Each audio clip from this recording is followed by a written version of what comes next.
but I just wasn't my thing until one day this woman came in and she had a broken ring, brought it to him, and I came back and I told her, and this is her engagement ring. And she didn't have the money to fix it. And she said, really?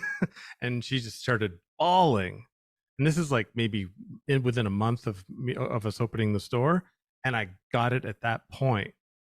The jewelry, if it's really special to a person, it is like it's all sentimental. I mean, there's a reason why it's made Yeah. out of metals and stones that last forever. Yeah, I mean, or a really long time anyway.